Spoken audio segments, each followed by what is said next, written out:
नमस्कार, स्वागत है आप सभी का लाइव 24 में और मैं हूं आप सबके साथ दिशा कटारिया। शुरुआत करते हैं आज की बड़ी खबरों से। बढ़ती ठंड को लेकर जिला प्रशासन और नगर निगम लखनऊ की बड़ी पहल देखने को मिली। यहां प्रशासन ने जहां गरीबों के लिए रैन बसेरे की शुरुआत की है, तो वहीं प्रशासन द्वारा नगर निगम के सहयोग से कपड़ा बैंक की शुरुआत भी की गई है।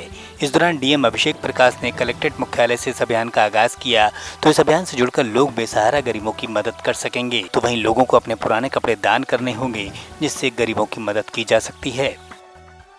जिसके अंतर्गत हम लोग महानगर क्षेत्र में हमारे 8 हमने वेयर हाउसेस बनाए हैं अपने जोनल ऑफिसेज पे, जो नगर निगम के जोनल ऑफिस हैं। यहाँ कोई भी व्यक्ति स्वयं आकर के कोई भी ऊनी कपड़ा हो जो देना चाहें या कंबल ये आकर के दे सकते हैं, जो कि लोगों तक वो पहुँचाना चाह रहे हैं सेवा भाव से, या कुरियर से भेज सकते हैं वहाँ का पोस्टल एड्रेस है, या मोबाइल नंबर्स और हमने लैंडलाइन नंबर जारी किए हैं जिस पे वो कॉल करके अपना एड्रेस या मोबाइल नंबर नोट करा दें।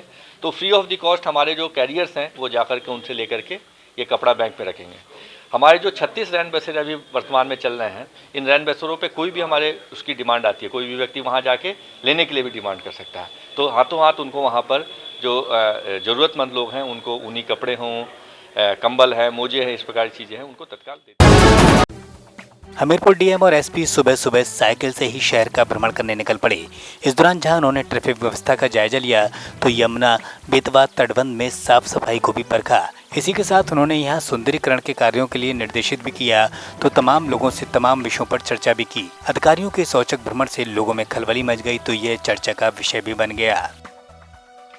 मॉर्निंग वॉक तो मैं कहूँगा कि आप लोग भी करें, ये स्वास्थ्य के लिए भी लाभदायक है। दूसरा ये है कि प्रातःकाल की वो सारी गतिविधियाँ जो जनता के बीच में सामान्य रूप से बिल्कुल प्राकृतिक रूप से संचालित होती है, वो पता चल जाता है।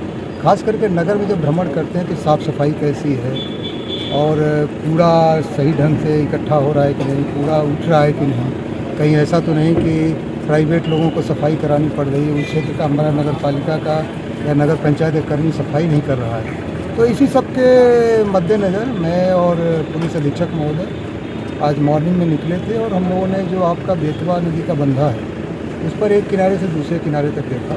क्योंकि सुबह ट्रैफिक भी रहता है तो उसको भी हम लोगों ने थोड़ा सा चेक किया तो ट्रैफिक ड्यूटी और जो जाम हो रहा है उसके लिए क्या कार्रवाई की जा रही है, और बंधे पर जो टूट फूट थी और जो सफाई की आवश्यकता थी, सड़क के किनारे नदी की तरफ जो गंदगी पड़ी थी पन्नी, उसके बारे में लोगों को जागरूक भी किया।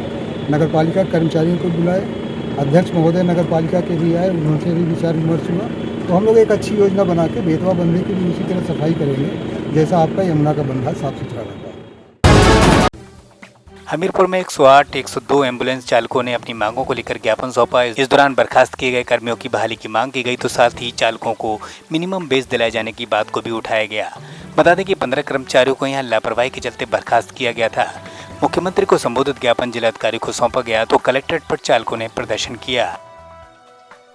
हम लोग एम्बुलेंस कर्मी हैं जो यहाँ पे 108, 102 एम्बुलेंस का संचालन गवर्नमेंट के द्वारा किया जा रहा है। उस पर हम जो है सभी लोग कर्मचारी हैं और ज्ञापन इस बात का देने आए कि अभी कुछ समय पहले अगस्त के महीने में हम लोगों ने जो है 23 जुलाई को जो है कंपनी जो हम सेवा प्रदाता कंपनी है जो हमारी, उसके GVKMRI जो हैदराबाद की कंपनी है, तो उसने कि शोषण के खिलाफ जो हम लोगों की सैलरी से लेकर के और GPS से लेकर के तमाम सारी समस्याओं को लेकर के हमने जो है एक आंदोलन किया था शांतिपूर्ण तरीके से। उस आंदोलन समस्या इस टाइम ये चल रही है कि हम लोगों ने 23 सितंबर को शांतिपूर्ण धरना दिया था। ये धरना हमारा 6 अगस्त तक चलता रहा, उस पर हम लोगों को निकाल दिया गया है। लगभग 4 महीने हो गए हैं, हमारी मांगें अभी तक नहीं मानी गई हैं, ना हम लोगों को बहाल किया गया है। हमारा मुख्यमंत्री जी से यही कहना है कि हम लोगों की सुनवाई करें, जो समस्याएं हैं वो दूर करें, हम लोगों को पुनः बहाल कराया जाए। हमीरपुर में जिलाधिकारी के आदेशों की खुलेआम अवहेलना देखने को मिल रही है। यहाँ मनरेगा में कराए जाने वाले काम को प्रधान और सचिव की मिलीभगत से रात के अंधेरे में JCB से कराया गया।